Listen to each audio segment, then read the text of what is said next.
Oklahoma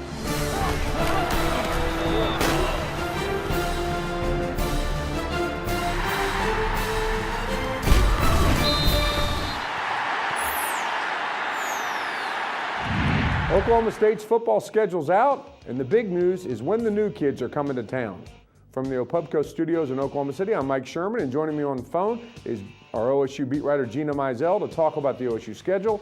Gina, TCU and West Virginia, the new kids in the conference, are both coming to Stillwater a week apart. What jumps out to you right away about the new OSU football schedule?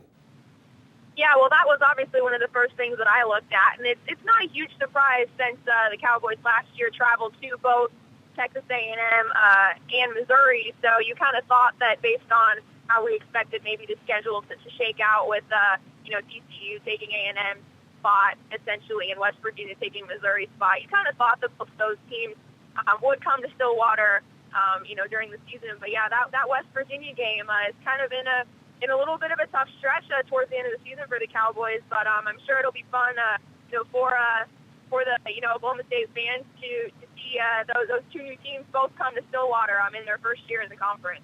October 27th, the Cowboys host TCU. They play at Kansas State in Manhattan the next week, and then on November 10th, West Virginia comes to town for what looks like a big national game. Dana Holgerson's return trip to Stillwater.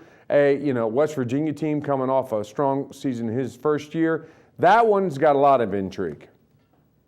Oh, yeah, for sure. Yeah, I mean, you've got the return of, like you said, Dana Holgerson, obviously the return of Joe DeForest, who is now on Holgerson's staff.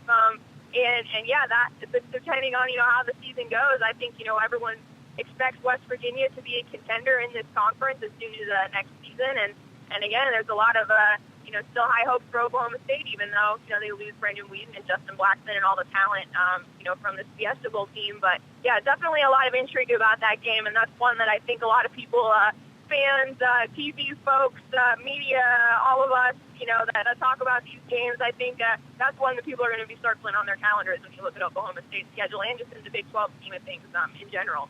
The game, all of Oklahoma circles on its schedule. The Bedlam game moves back to the Saturday after Thanksgiving, November 24th. And what's unusual about that for the Cowboys, at least, is that's not their season finale. They play at Oklahoma on the 24th, and the next week on December 1st at Baylor. A tough little closing stretch, it looks like, for the Cowboys. Yeah, that was another interesting thing when I first saw it. I was like, that's strange. I even had to ask you Mike. I'm like, when is the last time they've played a regular season game after Bedlam? So, that's a little bit of an interesting scheduling tweak and closing the season on the road and back-to-back games. And to kind of go along with that, the two byes that overlap the Texas game, which is the conference opener. There's a bye before that game. There's a bye after that game, which I thought was a little bit strange. So again, I'm sure with just the conference realignment stuff, how crazy this whole situation has been. Obviously, we waited a long time to even get this schedule.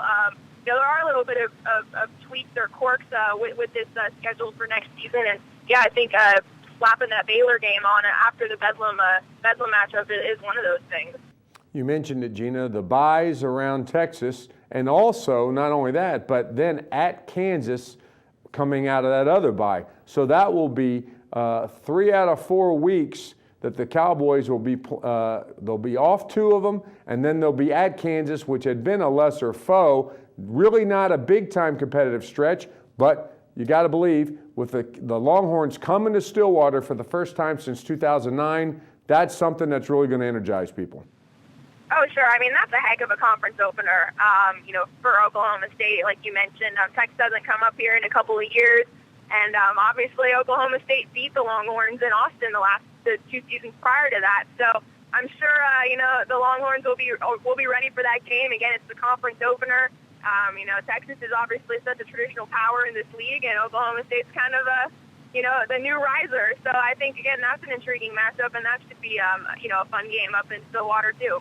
Finally, Gina, the Cowboys are one of the few teams in the conference that has its complete schedule out right now. The Cowboys open on September 1st against a Savannah State team that's not going to get anybody excited about competitive football in Stillwater. They also play Louisiana on the 15th, or no, I'm sorry. Yeah, on the 15th they play Louisiana, and then they go to Arizona for an intriguing game to play Rich Rodriguez and the Wildcats. What do you think about that game?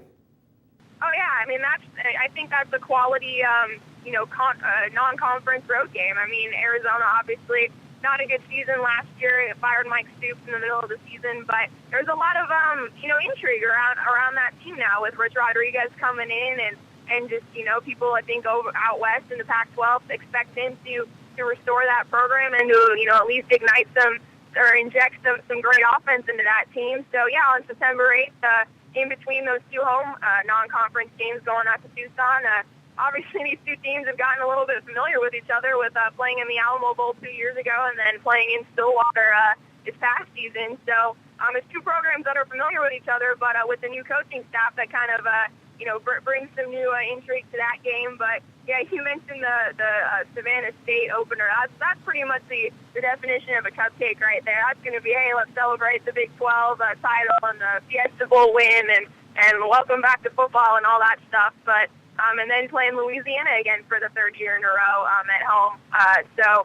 Yeah, the non-conference schedule, obviously the Arizona game is what really sticks out, and then what you would say cupcake games at home, sandwiching that road contest. Thanks, Gina. That's all for now on the OSU football schedule, but you can read all the news and analysis at News OK and every morning in the Oklahoman.